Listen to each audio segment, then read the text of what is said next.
นอกจากการสนับสนุนช่องของเรานะครับผ่านการกดไลค์กดแชร์แล้วก็ Subscribe นะครับผมปัจจุบันนะครับผมช่องของเราได้เปิดช่องทางใหม่ๆนะครับผมเพื่อให้ผู้ชมนะครับผมและแฟนๆของช่องนะฮะสามารถให้การสนับสนุนช่องเล็กๆช่องนี้นะครับให้ได้ไปต่ออย่างต่อเนื่องนะครับและมั่นคงนะครับผมด้วยระบบสมาชิกนะครับผมที่ช่องเราเพิ่งเปิดขึ้นมานะฮะซึ่งทุกคนสามารถที่จะกดสมัครนะครับผมสมาชิกนะครับผมที่ปุ่มจอยนะครับผมหรือปุ่มสมัครสมาชิกนะครับผมที่มุมขวาล่างใต้คลิปนะครับผมหรือมุมขวาบนในหน้าต่างของช่องนะครับผมเพียงเดือนละ50 บาทเท่านั้นนะครับผมโดยมีสิทธิพิเศษมากมายไม่ว่าจะเป็นตราประทับแสดงระดับหลังชื่อนะครับผมเป็นรูปเรือชิปเปอร์ที่ออกมาแบบอย่างสวยงามนะครับผมพร้อมกับอีโมจินะครับเป็นรุ่นพี่แฮมชิปเปอร์นะครับผมสุดน่ารักนะครับซึ่งใช้ในการพูดคุยนะครับผมในช่องคอมเมนต์พร้อมสิทธิพิเศษต่างๆมากมายที่กำลังจะตามมาในอนาคตนะครับผมอีกอย่างหนึ่งคือทั้งการชมคลิปแบบ Exclusive นะครับก่อนใครนะครับผมหรือโอกาสที่จะได้ทำกิจกรรมต่างๆร่วมกันในอนาคตนะครับผมก็สำหรับสมาชิกเท่านั้นนะครับผมที่เก็บสิทธิ์นี้เอาไว้ให้กับทุกๆท่านนะครับแต่หากระบบสมาชิกยังไม่หนำใจนะครับผมเรายังมีช่องทางอื่นให้สนับสนุนกันนะครับผมไม่ว่าจะเป็นระบบซุปเปอร์แตงนะครับผมซึ่งหากผู้ชมเนี่ยเจอสัญลักษณ์นะครับรูปหัวใจนะครับผมที่มีดอลลาร์ไซน์นะครับผมหรือสัญลักษณ์รูปเงินดอลลาร์อยู่เนี่ยข้างใต้คลิปใดคลิปหนึ่งเนี่ยสามารถที่จะคลิกนะครับผมเพื่อโดเนทนะครับผมแทนคำขอบคุณนะฮะเพื่อเป็นการสนับสนุนช่องได้นะครับหรือจะเป็นการโดเนทนะครับผ่านบัญชีธนาคารนะครับผมซึ่งได้ใส่รายละเอียดเอาไว้แล้วนะครับข้างใต้คลิปนี้นะครับผมเอาไว้ที่คำบรรยายใต้คลิปนอกจากนั้นนะครับผมเรายังได้เปิด Line Open Chat นะครับซึ่งชื่อว่า ACS Channel Family นะครับผมก็เลยขอเชิญชาวช่องทุกคนนะครับผมเข้าร่วมห้องแชทได้โดยไม่มีค่าใช้จ่ายใดทั้งสิ้นนะครับผมเอาไว้พูดคุยแลกเปลี่ยนข่าวสารกันนะครับผมในครอบครัวของเราและผมได้จัดทำสติกเกอร์ลายรุ่น Lovely พี่แฮมนะครับชิปเปอร์นะครับเอาไว้เป็นสติกเกอร์ที่ใช้พูดคุยกันด้วยนะครับจะได้ใช้คุยกันในกลุ่มก็น่ารักดีนะครับผมหรือจะเอาไปใช้คุยกับเพื่อนๆส่วนตัวก็ได้นะครับไม่ติดอะไรเลยนะครับผมตั้งใจทำออกมามากๆนะฮะเพียงชุดละ35 บาทเท่านั้นนะครับผมใช้ได้ตลอดชีพนะครับผมก็หวังว่าทั้งหมดนี้นะครับผมจะเป็นเรื่องราวดีๆที่จะเกิดขึ้นกับช่องของเราและชาวช่องของเราทุกคนนะครับผมเพื่อมุ่งหน้าต่อไปสู่ปี 2023 ปีนี้และก้าวต่อไปด้วยกันอย่างมั่นคงนะครับผมอย่าลืมสนับสนุนกันนะครับขอบคุณครับ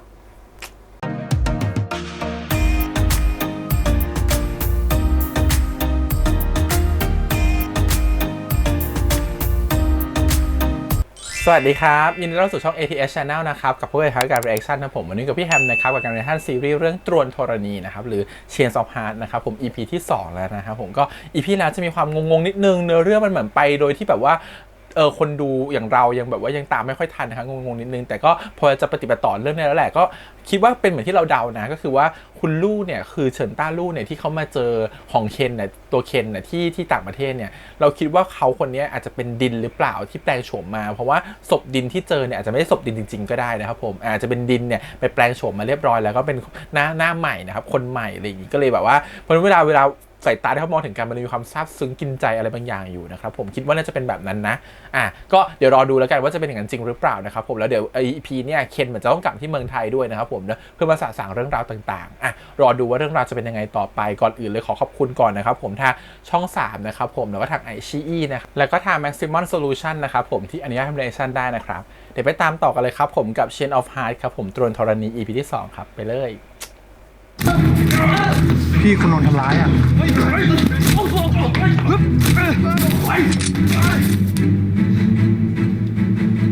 เจอดินแล้วเหรอวะเจอแล้วพี่ กลับไทยดีกว่าพี่จะได้ไปงานศพไอ้ดินด้วย ไอเคนจะกลับได้ยังไง แค่พวกเราเนี่ยที่รู้ว่าไอเคนยังอยู่ ถ้ามันกลับไปมันก็โดนเก็บดิ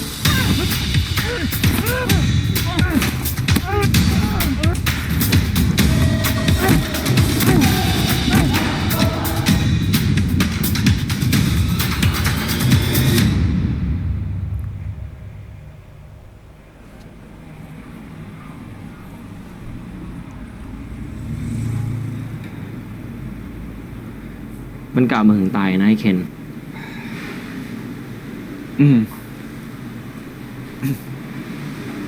อย่างที่กูคิดไว้เลยอ่ะมันจับตาดูมึงกับไอ้ดินอยู่ แล้วพอมันเจอศพไอ้ดินมันก็ต้องรีบมาเก็บมึงทันทีเลยเชี่ยมันตามมาถึงนี่เลยเหรอพี่มึง อย่างนี้พี่กูว่าไม่ปลอดภัยอะดิเรากลับบ้านกันไหมพี่เคนเฮ้ยเอาก็มันจริงนี่ว่ะ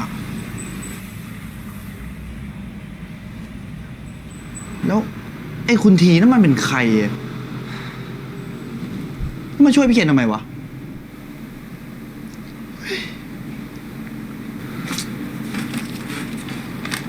นี่อีกภาษาจีนกูก็อ่านไม่ออกแชมป์ต้องเป็นคนที่นี่แน่เลยวะแล้วพี่เคนมีเพื่อนที่ชื่อทีอะไรอย่างงี้ป่ะพี่แบบเท็ดดี้โทมัสหรือโทนี่อะไรอย่างเงี้ยพี่มีปะมีมั้งปะ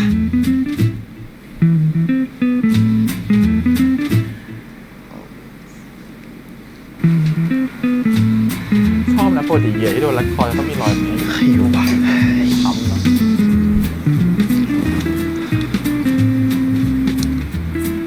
อ๋อ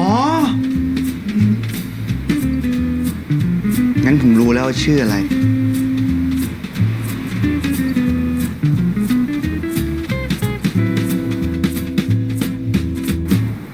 โทรณี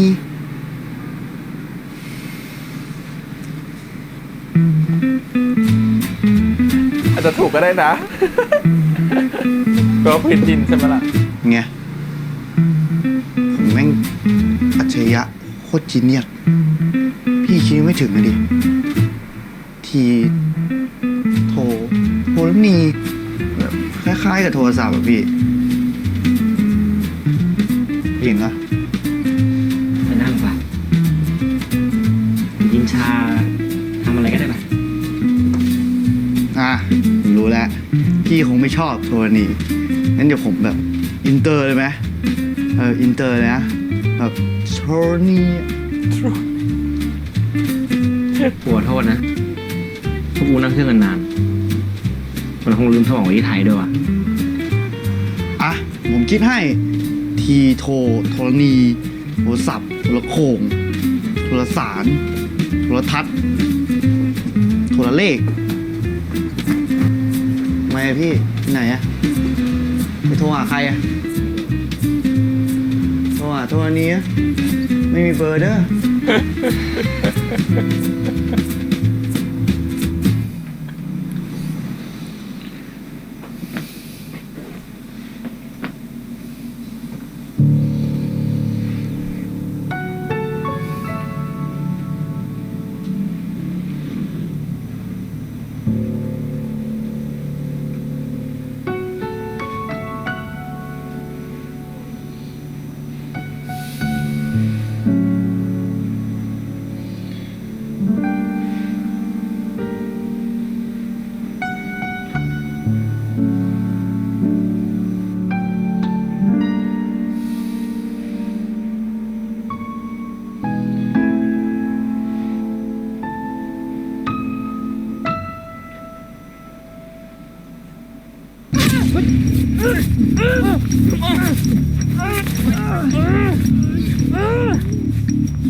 เขาเรียกชื่อเราเนาะ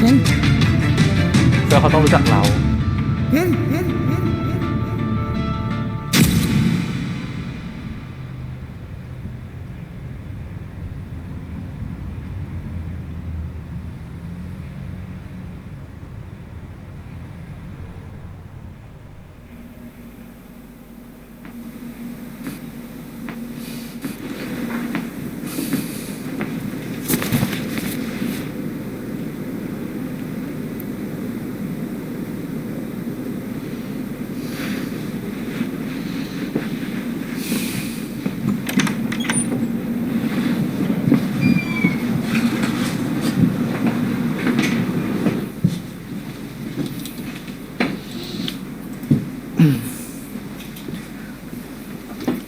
แนน หึ ปลาล่ะ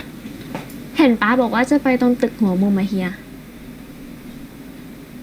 ตึกหัวมุมเหรอ อือฮึ เฮียฝากเสื้อหน่อย ได้ค่ะ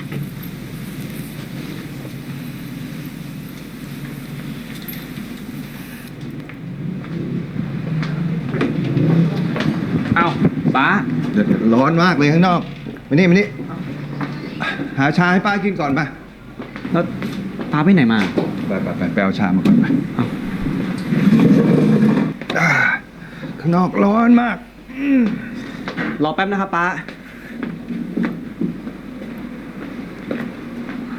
ชาตัวเดิมนะครับ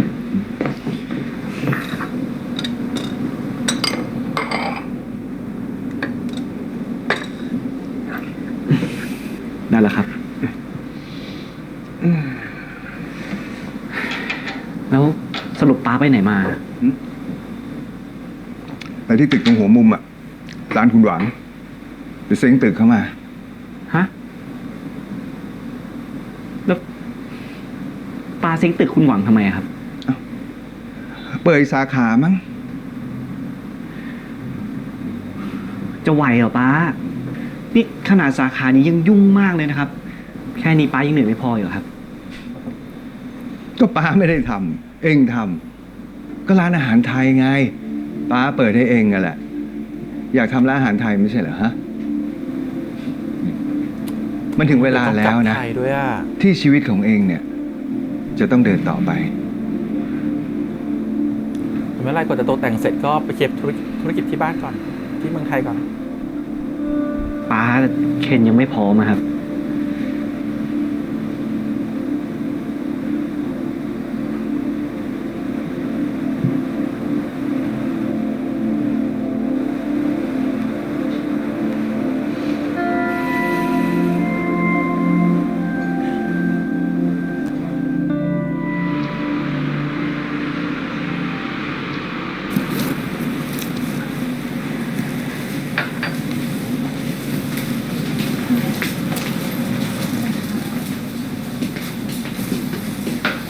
เฮีย หืม มีคนมาสั่งอาหารไทยค่ะ คนไทยเหรอ ไม่แน่ใจอะค่ะ แต่ว่าอยู่ตรงนู้นนะคะ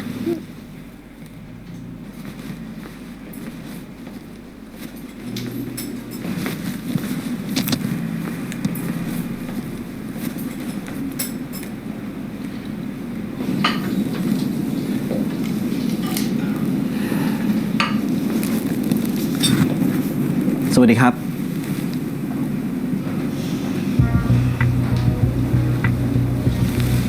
คุณลูก คุณเคนนี่ คุณเป็นเชฟที่นี่เหรอครับ ทำเป็นไม่รู้จัก ก็ไม่เชิงครับ ป้าผมเป็นเชฟครับ แล้วก็เป็นเจ้าของร้านนี้ด้วย ส่วนผมเป็นผู้ช่วยป้าครับ อ๋อ งั้น คุณมีเมนูอะไรแนะนำบ้างครับ มีครับ ว่าแต่คุณลูกอยากทานอาหารประเภทไหนครับ อาหารไทยครับ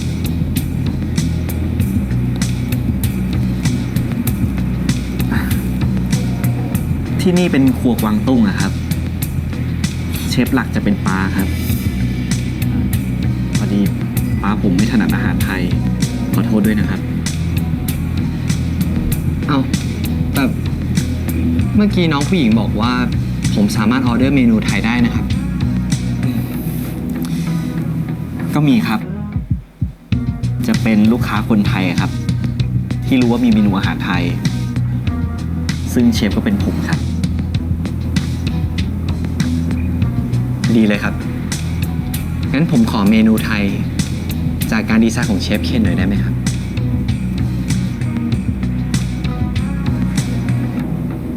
ขอเป็นอาหารเหนือนะครับ ยินดีครับ รอสักครู่นะครับ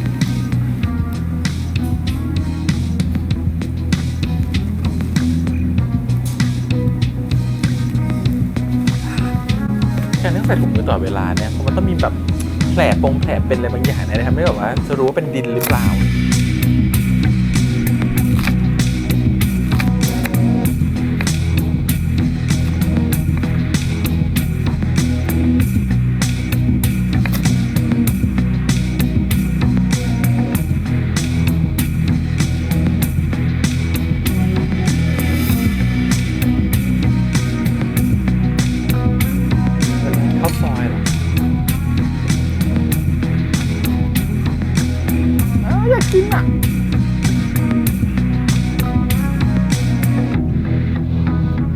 ซอยแน่นอน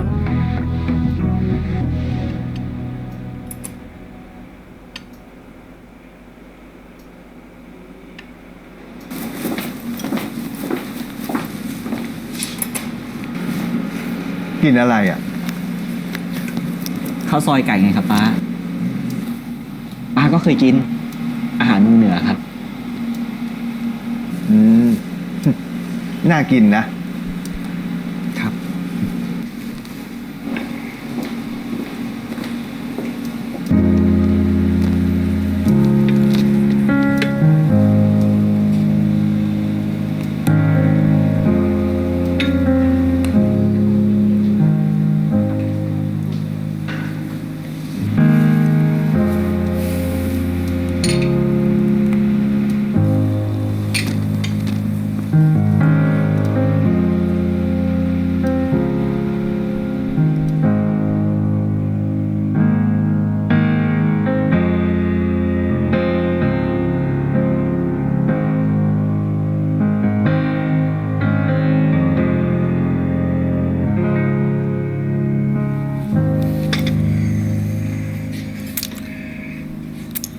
ระวังร้อนนะครับ โห นี่ ผมอยู่ที่เชียงใหม่หรือเปล่าครับเนี่ย ปกติลูกค้าไม่สั่งเมนูอาหารเหนือหรอกครับ มีข้าวซอยไก่ที่เราพอจะทำให้ได้ แต่ฉันชอบดิฟฟิวเซอร์ไอเทียนไอทูบหอมอะ น่ากินมากเลยนะครับ ครับ ทูบหอมข้างๆคือคามาคาเมดแต่อยู่เมืองนอกจ้ะมาเข้าไปเนี่ยทูบหอมข้างๆเนี่ย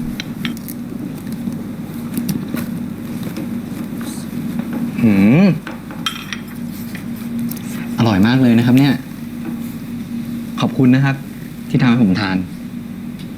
ยินดีครับ ดีใจนะครับที่คุณชอบ ใช่ครับ ผมชอบ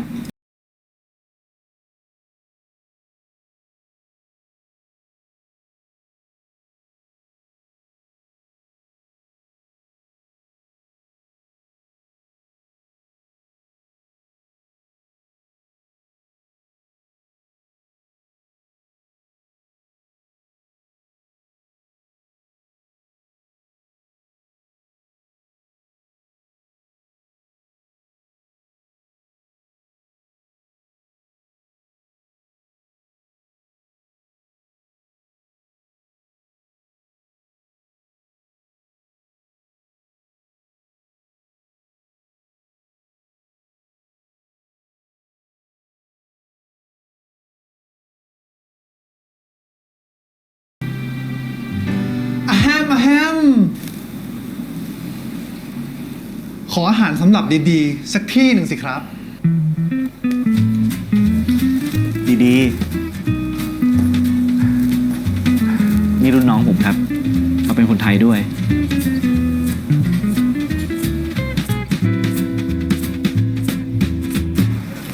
เดี๋ยวพี่มึง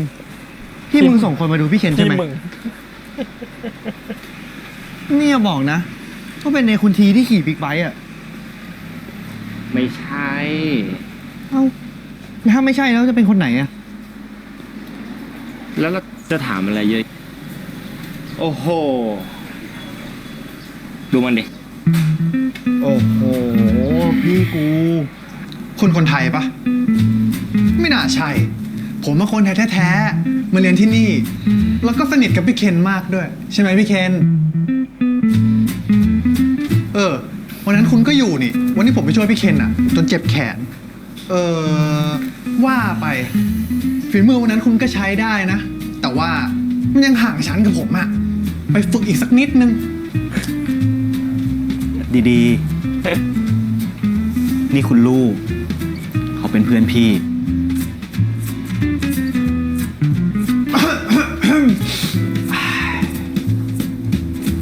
เบาได้เบาหน่อยนะคุณเคน เฮ้ย ไม่ใช่หนูเว้ย มันจะไม่ใช่ตรงไหน เอาปากกามาวงสิ นี่เขาแข่งผมด้วยใช่ปะเนี่ย มันไม่ใช่อย่างนั้น นี่ก็เพื่อนพี่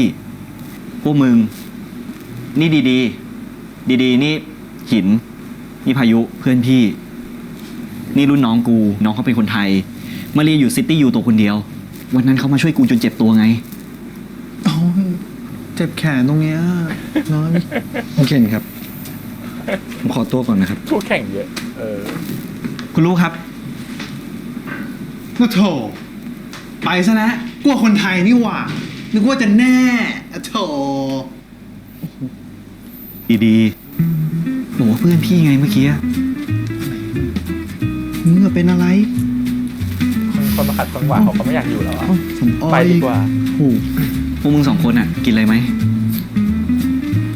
กูอยากกินข้าวซอยพอดีเลย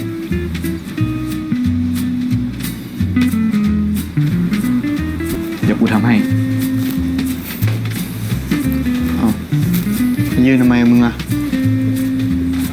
โอ้ยโอ้ยโอ้โหนายแบบยืนโพสด้วย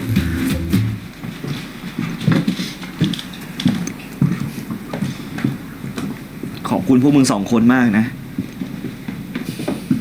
งั้นเดี๋ยวกูส่งกันแค่นี้แล้วกัน เดินทางปลอดภัยอ่ะ มึงอะดูแลตัวเองดีๆไอ้เคน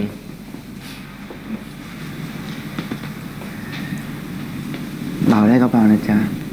พี่กู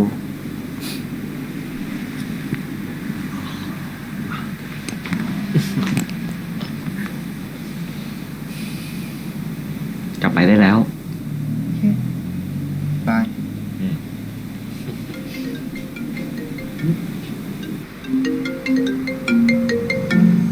สายโทรมา สงสัยมีธุระด่วน ว่าไงจ๊ะน้องสาว ฮัลโหลพี่หิน ฮัลโหลว่าไงทราย มีเรื่องด่วนอะ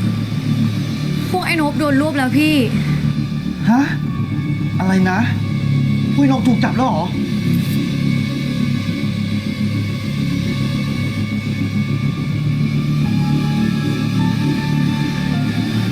พวกไหนกันเนี่ย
มีชีวิตอยู่ต่อผม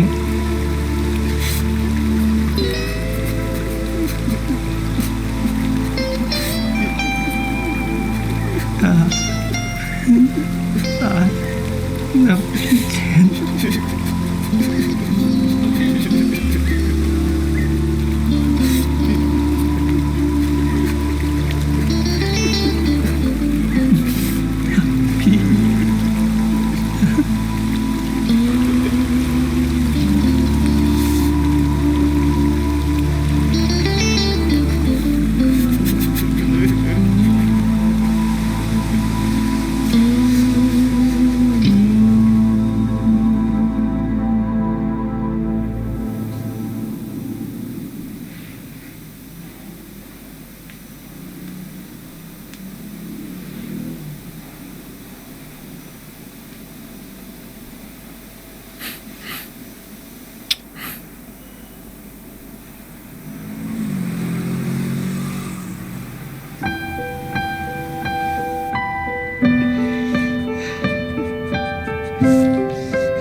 ฮะ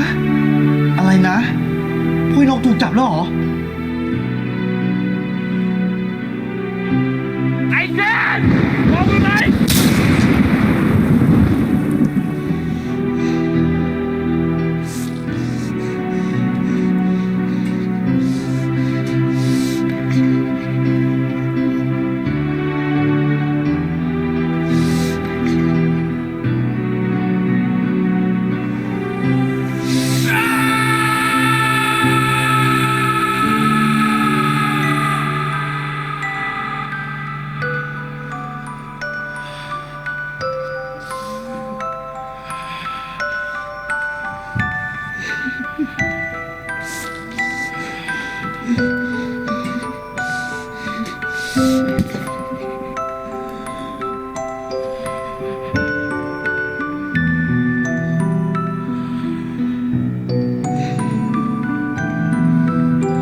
ยังไม่นอนอีกเหรอ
พี่เข้าใจเคนไปนะ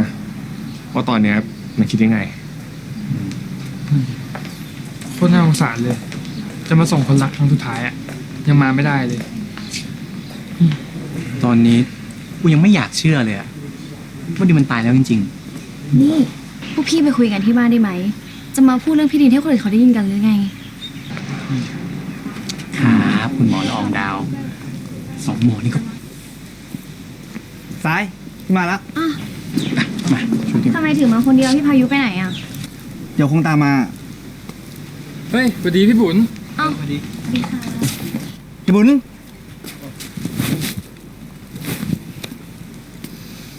มีอะไรพี่ช่วยออกได้นะ ไม่เป็นไรเลยเฮีย เดี๋ยวหลังจบงานเนี่ย พี่ขอคุยด้วยหน่อยดิ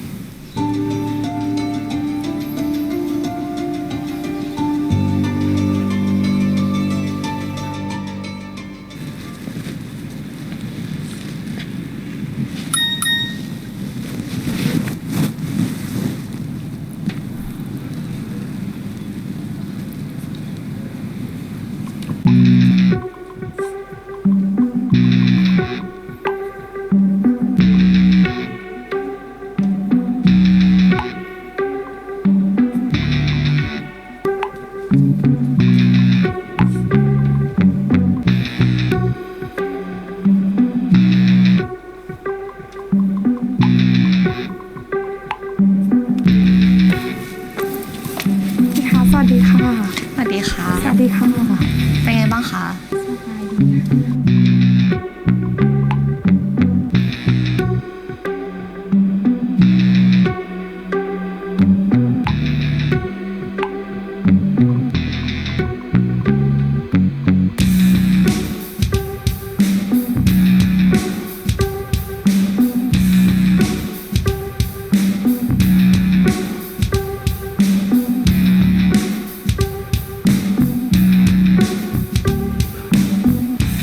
ตัวเดียวกำนันสวัสดีครับ เป็นยังไงบ้างเจ๊แมวล่ะ พอประสบเจ้าดิน อาการสุดเลยครับ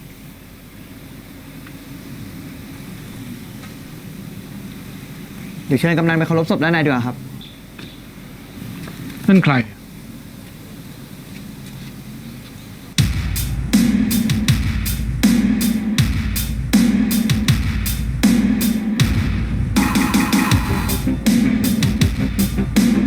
สุดเท่เชียว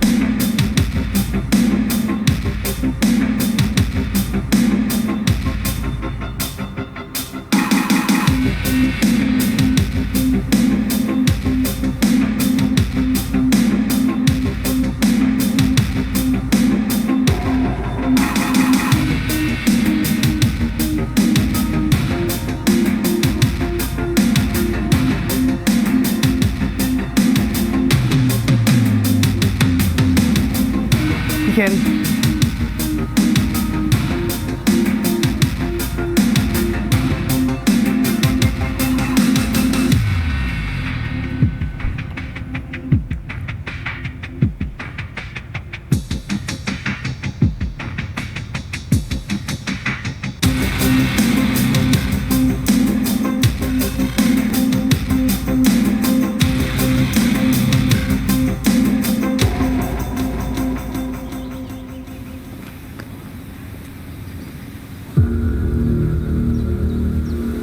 เคน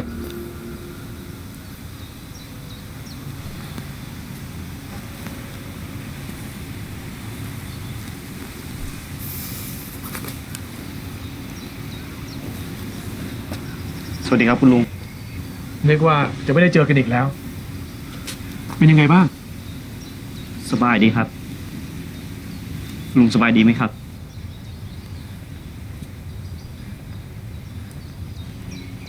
ไอ้เคน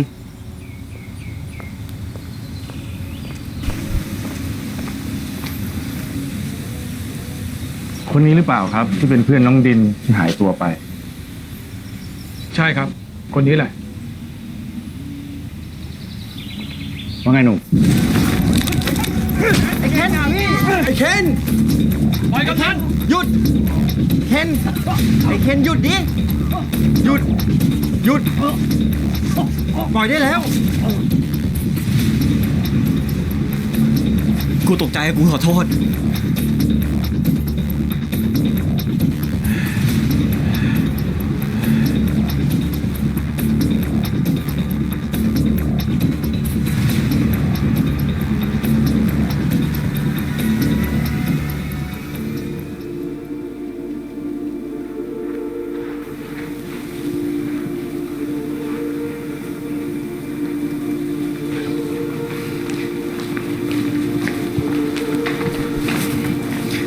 ผมขอโทษแทนพี่เคนด้วยครับ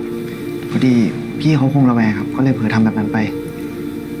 เคนยังกลัวคนระแวงคนอยู่นะครับ ยังไงนะหมอกาย คือพี่เคนเขาเก็บตัวอยู่คนเดียวมานานครับ พอมาเจอคนแปลกหน้าก็เลยเกิดอาการของโรค PTSD ครับผม เอาเถอะ ผมก็ไม่ได้เป็นอะไร ผมก็แค่เป็นห่วงแล้วก็หวังดี เพราะน้องก็ไม่เคยเจอหน้าผมเข้าใจ เดี๋ยวเอ๋นัดหมอให้นะคะ พี่ไม่ได้เป็นอะไร ก็ในเมื่อวันนี้น้องเขากลับมาแล้ว สารวัตรจะพาน้องเคนไปชี้ตัวคนร้ายเลยใช่ไหม ครับ ต้องให้น้องไปชี้ตัวคนร้ายทั้ง2 คนที่ผมจับมาด้วยครับ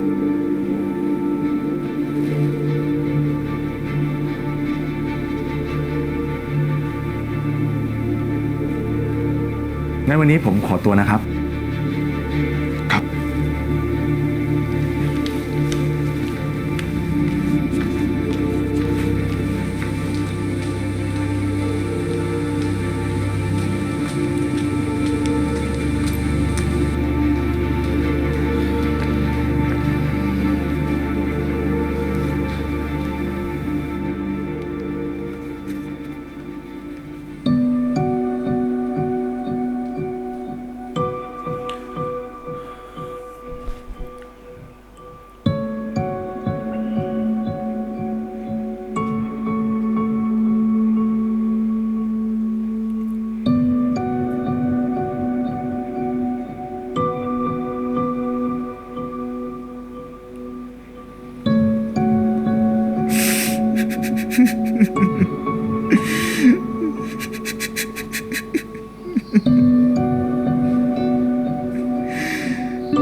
ก็ฟังพี่ได้ไหมขอร้อง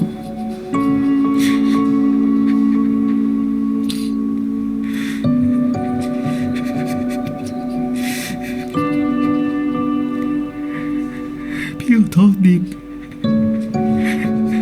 พี่ขอโทษ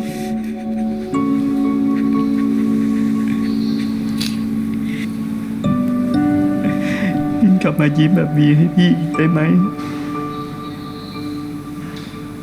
ไม่ต้องเป็นดินด้วยถ้าไม่ได้เป็นพี่เอง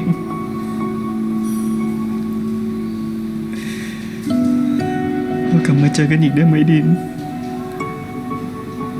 ว่าพี่ขอแล้วนะ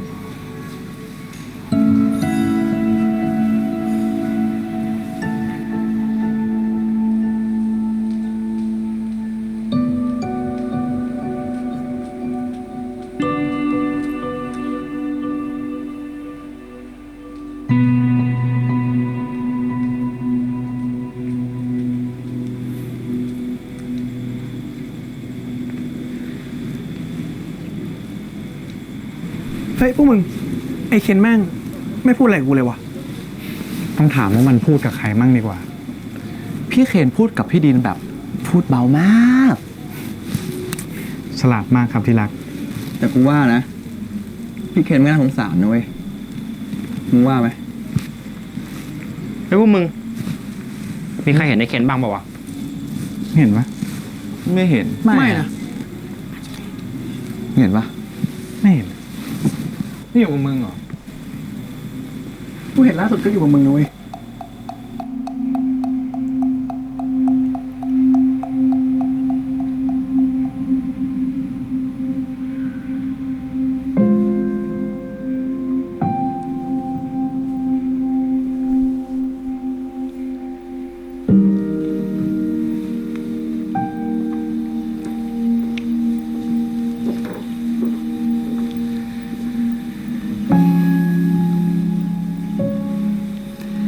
เดี๋ยวจะไม่สบายเอานะครับ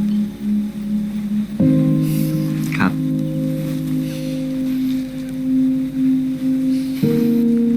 เดี๋ยวผมกลับก่อนดีกว่าครับ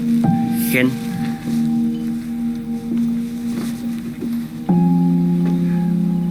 มาครับ ผมเดินเองได้ไม่เป็นไรครับ อย่าดื้อสิครับ คุณสะพายกล้องแล้วขึ้นหลังผมมา เพื่อทำไมต้องที่ขี่หลังด้วย รบกวนด้วยนะครับ ขาเจ็บเหรอ ครับ ใช่ขาเจ็บจำไม่ได้หรอกตอนที่แล้ว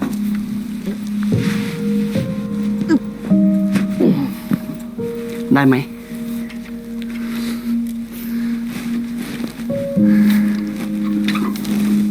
คุณรู้ไหมครับ หลังวันที่ 7 เดือน 7 ชายเลี้ยงวัวจะเป็นคนแบกสาวทอผ้า ข้ามทางช้างเผือก เมื่อตะวันตกดิน นี่จะเปรียบเทียบกับชายเลี้ยงวัว แล้วเขาก็จะแบกกลับมา ก่อนที่ตะวันจะขึ้น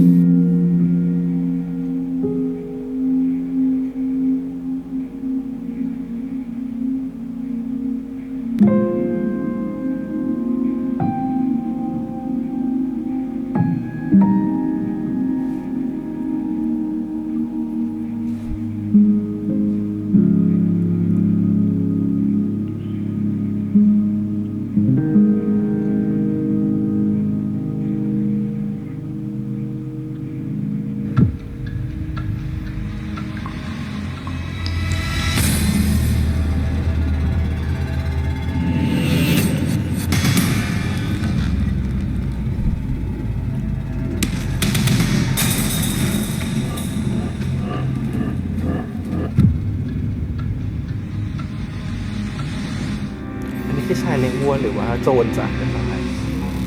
อันนี้คือใครกันแน่แล้วใส่ถุงมือสีดำเหมือนกันด้วยนะ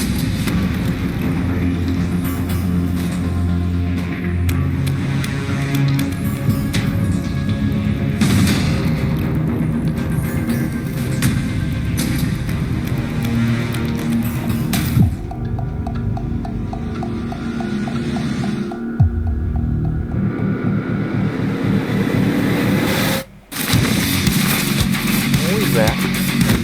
นักฆ่าเยอะเหลือเกิน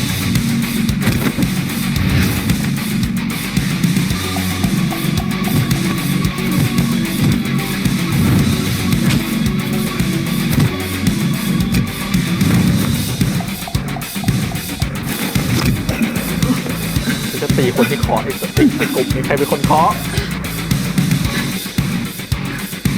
เลิกยุ่งกับเรื่องสักไม่อยากตาย มึงต้องการอะไรจะตื่นมึงทำตายไม่ใครกัน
ไอ้คนทีที่ขี่บิ๊กไบค์เหรอ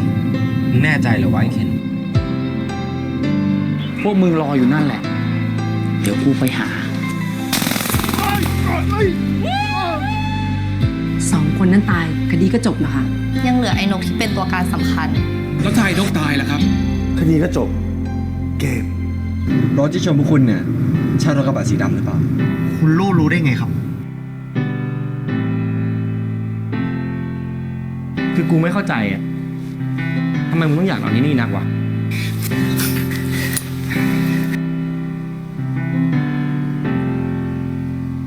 แล้วไอ้เคนอ่ะ มันไม่ได้ออกไปกับพวกมึงหรอ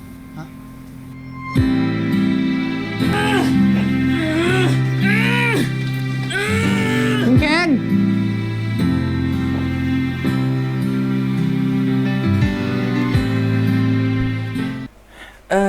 เชนอฟฮาร์สนะครับตัวธรณี EP 2เราว่าเอาเรื่องราวของ EP นี้ก่อนแล้วกันนะครับผมก็คือเคนเนี่ยก็คือว่ากำลังสงสัยว่าคุณมิสเตอร์ทีที่มาช่วยเขาไว้เนี่ยในหมวกกันน็อกสีดำใส่ม่วงสีดำมาช่วยเขาไว้คือใครนะครับผมยังหาต้นตอไม่ได้เนาะก็มีการคำใบ้เล็กๆว่าธรณีนะครับผมเพราะว่าเพื่อนของเขาเนาะหยินเป็นคนพูดชื่อขึ้นมาก็น่าจะไม่ไกลหรอกครับก็คือคนน่าจะเป็นมิสเตอร์ลูเนี่ยแหละแล้วก็คิดว่ามิสเตอร์ลูก็คือน่าจะเป็นดินที่แปลงโฉมแล้วคิดว่าดินไม่น่าตายนะครับที่ตกหน้าผาลงมาทีนี้ถ้าเรามองว่าดินไม่ตายนะครับผมเสร็จแล้วเรื่องราวมันก็บอกว่าจริงๆแล้วเนี่ยไอ้แก๊งไอ้นกเนี่ยแก๊งไอ้นกน่าจะเป็นแก๊งเรื่องไม่ยอมอธิบายเลยพูดแบบน้อยมากใช้คำอธิบายน้อยมากแต่เข้าใจว่าแก๊งไอ้นกคือแก๊งที่ไล่ฆ่าหรือไล่ยิงตัวดินกับเคนนะครับผมเมื่อตอนอดีตเนาะเมื่อหลายปีก่อนอะไรอย่างที่ไปตกบนหน้าผาซึ่งไอ้แก๊งไอ้นกเลยโดนจับพอแก๊งไอ้นกโดนจับเนี่ยเสร็จแล้วก็เลยเหมือนกับว่าไอ้นกยังไม่โดนจับนะครับผมคิดว่าเดี๋ยวตอนหน้าคงจะโดนจับเพื่อจะให้จับทั้งหมดแล้วก็เกมนะครับเหมือนกับว่าจับคนผิดได้หมดแล้วก็โทษว่าพวกเนี้ยคือคนที่จัดการตัวดินกับเคนไปในตอนนั้นซึ่งจะได้สาวต่อไม่ถึงต้นตอนะครับผมที่ทุกคนคิดไว้ว่าอาจจะเป็นกำนันเนี่ยแหละเป็นต้นตอแต่สาเหตุมาจากอะไรเนี่ยยังไม่รู้นะครับผมคิดว่าเป็นแบบนั้นเรื่องราวมันก็ทำให้ตัวของเคนเนี่ยก็เลยต้องกลับมาที่เมืองไทยเพื่อมางานศพดินด้วยนะครับผมแล้วก็ต้องการจะมาเจอเห็นไอ้หน้าคนที่ทำให้ตัวของแฟนเขาตายมันก็เลยมีฉากหนึ่งที่เหมือนกับตัวเคนเนี่ยเขาเหมือนกับว่าพอเขารู้ความจริงว่าไอ้แก๊งไอ้นกโดนจับแล้วเขาก็เลยแบบไปฉากกรี๊ดออกไปไม่รู้ว่าการกรี๊ดนั้นคือการกรี๊ดแบบ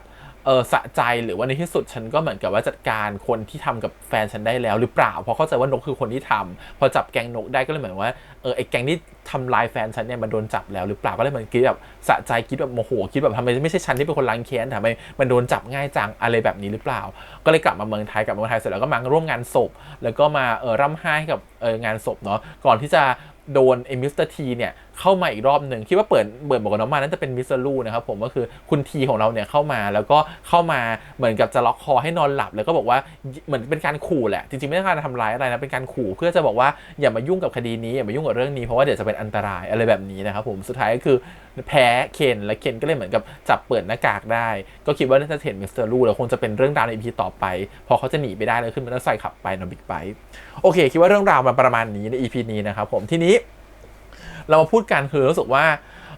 ตัวของเรื่องEP เรารู้สึกว่าตัวธรณีเนี่ยค่อนข้างที่จะมีความซับซ้อนและมีการเราว่าจริงๆเรื่องไม่ได้ซับซ้อนแต่เราว่าวิธีการเล่าของซีรีส์เรื่องนี้ค่อนข้างจะมีความเป็นอินดี้ประมาณหนึ่งหมายความว่ามันมีการเล่าบางจังหวะที่มันทำให้คนดูเหมือนกับต้องเก็บไปก่อนยังไม่รู้เดี๋ยวค่อยเล่าเก็บไปก่อนยังไม่รู้เดี๋ยวค่อยเล่าเก็บไปก่อนยังไม่อธิบายเดี๋ยวค่อยพูดมันพอมันเก็บมาเยอะๆครับมันทำให้เราจูนติดลำบากแล้วว่าตรงนี้เป็นข้อเสียนิดนึงของตัวซีรีส์นะครับผมรู้สึกว่ามันมีหลายๆอย่างที่แบบโผล่ขึ้นมาแล้วเราก็แบบตกลงนี่อะไรวะตกลงนี่คือใครวะแล้วการเปิดตัวแก๊งเพื่อนๆของเคนเนี่ยมันก็เป็นการเปิดตัวในงานศพด้วยซึ่งใส่ชุดสูทสีดำกันหมดมันก็ทำให้เรางงว่าตกลงบุคคลเหล่านี้คือใครบ้างอันนี้งงหนึ่งแล้วรู้สึกว่าด้วยความที่เราเป็นคนขี้สงสัยแล้วเราสงสัยตลอดเวลาเนาะมันเลยกลายเป็นว่าเราต้องเอาหัวสมองออกไปก่อนเพื่อจะ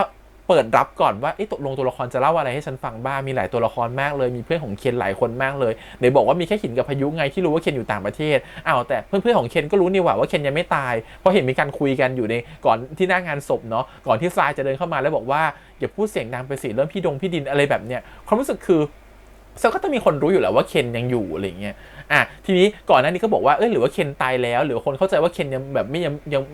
ยังไม่มีชีวิตอยู่มีแค่หินกับพายุที่หรือเราดูหลุดไปหรือเปล่าก็ไม่รู้นะแต่สำหรับเราสึกว่า เราคิดว่าเราไม่ดูหลุดแต่รู้สึกว่าการเล่าของเรื่องค่อนข้างที่จะสเปะสปะนิดนึงตรงที่ว่าเรื่องมันเล่าเป็นชิ้นๆมันไม่เล่าให้มันดูสมูทกว่านี้มันทำให้เราหลุดในหลายๆบริบทออกไปจากเรื่องนี้ครับผมแล้วว่าตรงนี้คือจุดนิดนึงซึ่งสำหรับเรารู้สึกว่ามันน่าจะแก้ได้ด้วยการตัดต่อนะฮะแต่เรารู้สึกว่าการตัดต่อมันดูหายไปนิดนึงหรืออาจจะเป็นเขาเป็นความตั้งใจของเขาที่ตั้งใจจะเล่าจังหวะแบบนี้หรือเปล่าซึ่งการที่เล่าจังหวะแบบนี้มันอาจจะไม่จูนกับเราจนเราหลุดกับมันไปอะไรอย่างเงี้ยซึ่งอย่างน้อยเนี่ยถึงให้เราไม่จูนกับมันแต่อย่างน้อยเนี่ยการที่โผล่ออกมาว่าแกงนกโดนจับเนี่ยเราก็งงแล้วเราคิดว่าคนดูหลายคนก็น่าจะงงเหมือนกันว่าอีแกงนกคือใครไอ้นกเนี่ยคือใครมันทำให้รู้สึกว่าคนดูรู้สึกว่ามันไม่ได้อินไปกับอารมณ์ของตัวละครว่าการที่แกงนกโดนจับทำไมน้องไฮเขาถึงมาต้องเล่นเป็นเคนที่หูแบบโกรธตะโกนแหกปากลั่นกรี๊ดแบบเราไม่รู้ว่าเป็นความกรี๊ดสะใจกรี๊ดดีใจหรือเป็นการกรี๊ดโกรธเกรี้ยวหรือว่าเป็นการกรี๊ดแบบทำไมไม่เป็นชั้นที่จัดการในแกงนกแล้วพอพูดถึงแกงนกโดนจับภาพมันดันย้อนกลับไปวันที่2คนตกน้ำตกหน้าผามาแล้วก็นอนไปแล้วก็เป็นวันที่ตัวแฟนของเขานั่นคือตัวดินเสียชีวิตแล้วก็บอกว่าฉันรักเธอนะเธอต้องมีชีวิตอยู่ต่อไปนะโอเคฉากนั้นเข้าใจได้ว่าโอเคเป็นการฝากฝังกันแล้วก็เสียใจที่แฟนเราตายแล้วแฟนอยู่กับเราไม่ได้แต่พอมันพูดถึงแกงนกแล้วไปตัดเป็นฉากนั้นน่ะเราก็เลยไม่เข้าใจว่ามันเป็นสิ่งที่มันลิงก์ถึงกันหรือเปล่าอะไรเงี้ยทำให้เราต้องมานั่งคิดเองว่าอ๋อหรือว่าไอ้แกงนกคือคนที่ฆ่าพวกเธอเสร็จแล้วพอไอ้แกงนกโดนจับเธอก็เลยที่ถึงวันที่ตกหน้าผามาแล้ววันที่พอไอ้แกงนกทำให้ฉันตกหน้าผาทำให้แฟนฉันตายฉันก็เลยคิดถึงวันนั้นที่ฉันเสียใจอะไรเงี้ย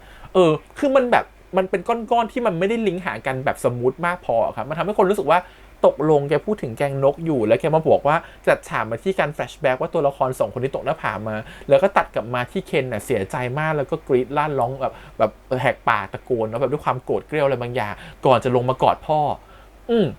มันเป็นแมสเสจหลายอย่างที่ทำให้คนน่ะต้องตีความเองอย่างการมากอดพ่อเนี่ยต้องให้คนตีความเองว่าโอเคผมจะไม่ทำร้านต่อนะผมอาจจะยังไม่อยู่ที่ต่างประเทศตอนนี้เพื่อจะทำร้านอาหารผมขอกลับไปเมืองไทยก่อนอะไรแบบนี้มันทำให้คนต้องตีความเองโดยที่มันไม่จำเป็นนะครับผมความรู้สึกคือพอมันทำให้คนน่ะต้องตีความเองในหลายๆมิติมากเกินไปหลายๆมุมมากเกินไปมันทำให้คนหลุดจากเนื้อเรื่องที่ต้องการจะเล่ารวมถึงหลุดจากการแสดงของน้องๆว่าตกลงน้องๆการแสดงแบบนี้น้องๆต้องการสื่ออะไรน้องๆต้องการพูดถึงอะไรอะไรอย่างเงี้ยหรือว่าแบบตัวดีๆอย่างเงี้ยเป็นตัวละครที่งงตัวหนึ่งตรงที่ว่าดี EP ก่อนเนี่ยเหมือนเป็นเพื่อนเป็นรุ่นน้องเป็นคนที่แบบอยากชวนพี่ไปจัดการคนที่ไม่ดีนู่นนี่นั่นเป็นคนที่นิสัยดีวันนี้ดีเดินเข้ามาแล้วก็เหมือนกับเป็นคนที่มาห่วงก้างเฉยเลยว่าผมจะจีบพี่อยู่นะพี่คือคนที่ผมชอบอยู่นะความรู้สึกคือเราจังหวะที่เราดูตอนนั้นน่ะเรางงแค่ว่ามันเกิดความงงนะครับตรงที่ว่าตกลงดีเนี่ยชอบเคนใช่ไหมก็เลยมาเป็นหมาห่วงก้างหรือจริงๆดีแค่เทคแคร์พี่ต้องการไม่อยากให้ใครมายุ่งกับพี่เราตอนนี้เลยปกป้องคือมันมีหลายๆอันที่ทำให้เรามิสจุดประสงค์หรืออ็อบเจกต์ของตัวละครไปว่าตกลงตัวละครมันต้องการมีจุดประสงค์อะไรกันแน่จุดประสงค์วัตถุประสงค์ของตัวละครในการแสดงแบบนี้เพื่ออะไรมันทำให้เราหลุดตรงนั้นไป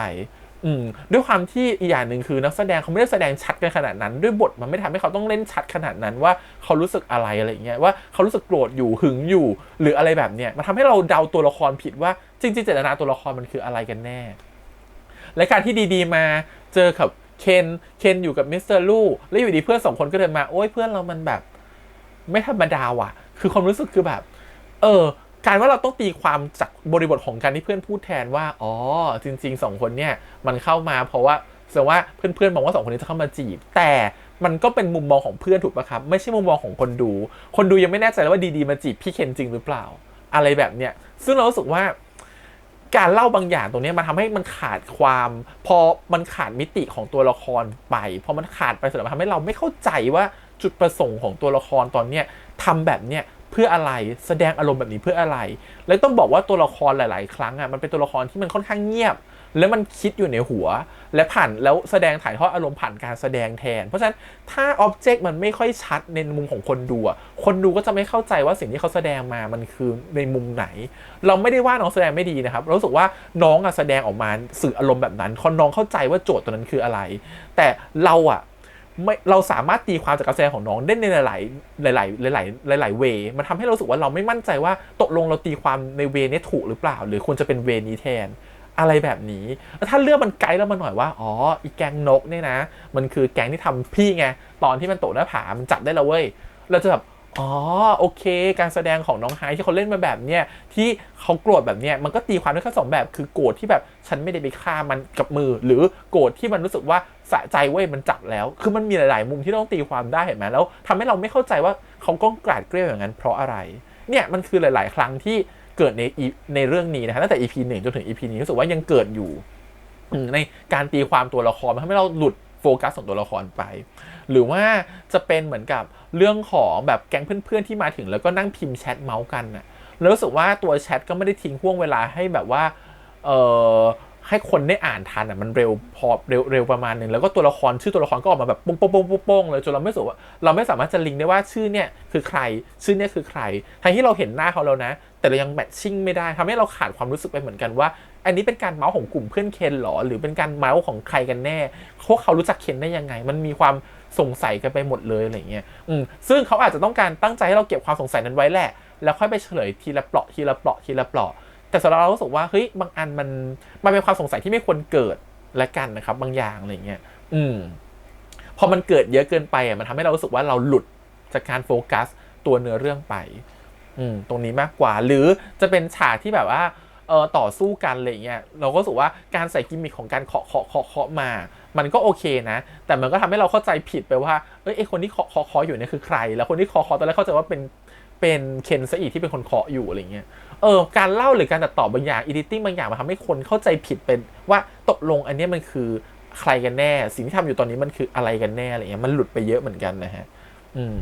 แล้วว่าอะไรหลักๆนะมันไม่ได้มาจากอะไรหรอกมันมาจากการลำดับเรื่องแล้วก็การตัดต่อมากกว่ามันทำให้คนหลุดไปแล้วรู้สึกว่าเราว่าเรื่องน่าจะถ่ายฟุตอะไรมาเยอะพอสมควรแหละแต่พอมาตัดแบบนี้มันทำให้คนค่อนข้างจะหลุดนิดนึงอาจจะเป็นแค่เราก็ได้นะครับผมไม่คิดว่าอาจจะทุกคนอาจจะไม่เป็นแบบนี้ทุกคนอาจจะเข้าใจและเก็ตง่ายอะไรเงี้ยอาจจะดูเพลินๆอะไรเงี้ยแต่เรารู้สึกว่าพอเราดูเอาละเอียดเอาแบบเนื้อหามันรู้สึกว่ามันมีหลายๆอย่างที่เราสึกว่าเราอยากจะสนใจแต่มันก็พายเราสนใจแล้วก็ไปอีกแล้วไม่รู้อีกแล้วพายสนใจแล้วก็หลุดไปอีกแล้วไม่รู้อีกแล้วคือมันเป็นแบบเนี้ยบ่อยๆทำให้รู้สึกว่าเราค่อนข้างจะหลุดกับมันเยอะพอสมควรเหมือนกันเรากำลังวิ่งตามอะไรบางอย่างมันจะวิ่งไปจะเจอแล้วเอาหายไปแล้วอะไรตกลงหายไปอีกแล้วคือมันเป็นแบบเนี้ยฟีลลิ่งในการดูซีรีส์ครับผมซึ่งเราว่ามันไม่ควรเกิดประมาณนี้หรือว่าจะเป็นแบบกิมมิคของการที่ตอนที่นึกถึงตัวดินอะไรอย่างเงี้ยเนาะว่าดินมานู่นนี่นั่นแล้วดินก็แบบมาแบกขึ้นหลังอะไรเงี้ยความรู้สึกคือตอนเข้าใจว่า EP 1มันมีพูดถึงการขาเจ็บนิดหน่อยอะไรเงี้ยเราก็ลืมไปแล้วนิดนึงนะครับผมแต่พอมาแบกขึ้นหลังเสร็จแล้วก็ไปแมทชิ่งกับเรื่องของหนุ่มเลี้ยงวัวกับสาวทอผ้าอะไรเงี้ยซึ่งตอนนั้นก็โอเคแต่เรารู้สึกว่ามันก็ทำให้รู้สึกว่าการทวินหาตัวดินหรือการที่คิดถึงดินมันเป็นยังไงอะไรเงี้ยรู้สึกว่าเรายังจดจำรอยยิ้มนั้นได้เรายังคิดถึงรอยยิ้มนั้นอยู่เลยแบบเนี้ยเราเคยมีเซ็กส์กับเขาเรามีความรู้สึกสัมพันธ์อันเดียวกับเขาแต่ด้วยความเป็นดินเราเลยไม่แน่ใจว่าการที่เขาคบกับดินเคนเขามีเพื่อนอีกเยอะแยะในแวดวงนั้นเป็นใครบ้างแล้วเป็นเพื่อนของดินมาก่อนหรือเป็นเพื่อนของเคนมาก่อนแล้วเขาไม่รู้จักกับพ่อดินยังไงคือความสัมพันธ์ที่มันแน่นตรงนั้นมันหายไปจนเราไม่รู้ว่าเขาสนิทกับดินได้มากขนาดไหนและเขารักดินขนาดไหนเรารู้สึกว่าอย่างฉากของการที่พูดถึงการที่ไปเดินเต็นท์เข้าเต็นท์กันแล้วพูดถึงสาวทอผ้าเราว่ามันไม่ powerful พอทำให้รู้สึกว่าความรักครั้งนี้มันแบบโคตรทวินหากันเลยตรงนี้เขารู้สึกคือเราหลุดมันออกไปนะครับเรารู้ว่าตัวละครรักกันจากบริบทรอบข้างมากกว่าการที่เราจะรู้ว่าตัวละคร2คนรักกันแบบจริงๆ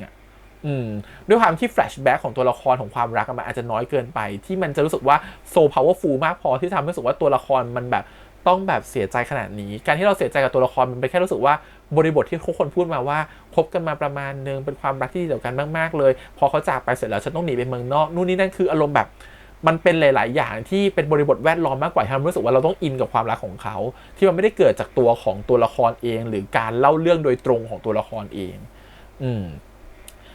ก็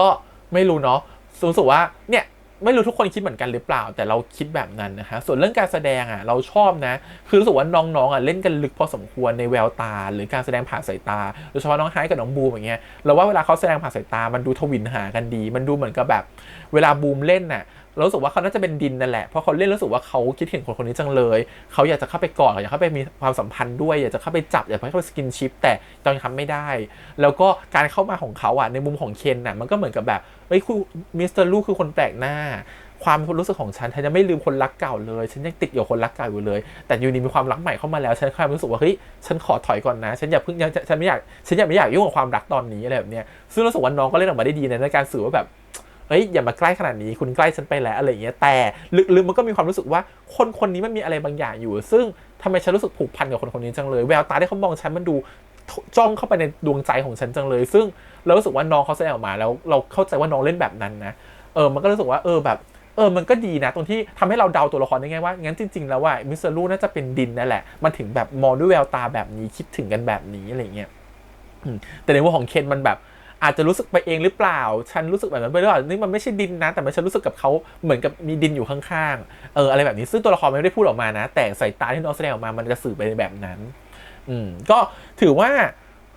โอเคครับประมาณนี้กับ EP นี้นะครับผมแต่ว่าตัวละครค่อนข้างเยอะแล้วตัวละครค่อนข้างน่าจะมีหน้าที่ของแต่ละตัวใน EP ต่อไปอะไรเงี้ยก็คิดว่าเดี๋ยวต้องรอดูว่าแต่ละตัวจะมีหน้าที่อะไรมีจุดประสงค์อะไรหรือมาในเวไหนมาช่วยแบบไหนโดยเพื่อนๆ EP นี้ค่อนข้างเยอะเลยเปิดออกมาแล้วเดี๋ยวเพื่อนๆ EP หน้าจะมีผลมากขึ้นนะใน EP ต่อไปหรืออย่างเพื่อนเป็นคุณหมอเงี้ยที่มันแบบว่าพูดเรื่อง PTSD เนี่ยที่เราบอกว่าเป็นโรคเหมือนกับว่าระแวงอะไรอย่างเงี้ยเนาะป้องกันรู้สึกว่า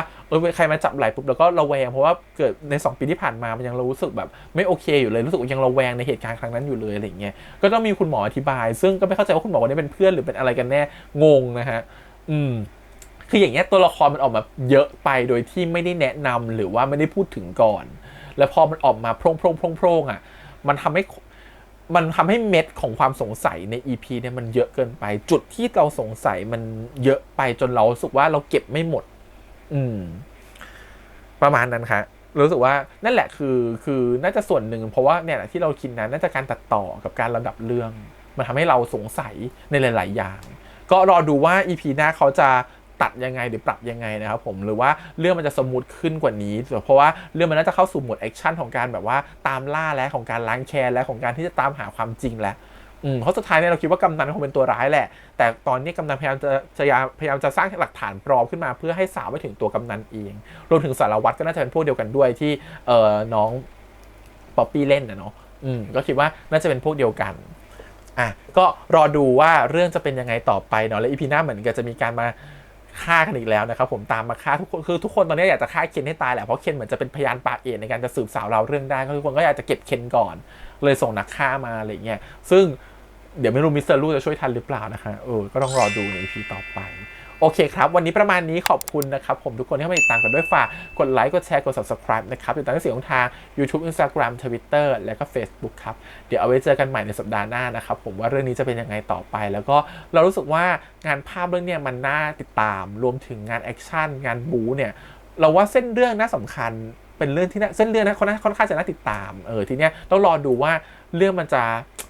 เล่าได้สมูทกว่านี้ไหมใน EP ต่อๆไปนะครับวันนี้ประมาณนี้ขอบคุณอีกครั้งครับไปก่อนนะครับบ๊ายบาย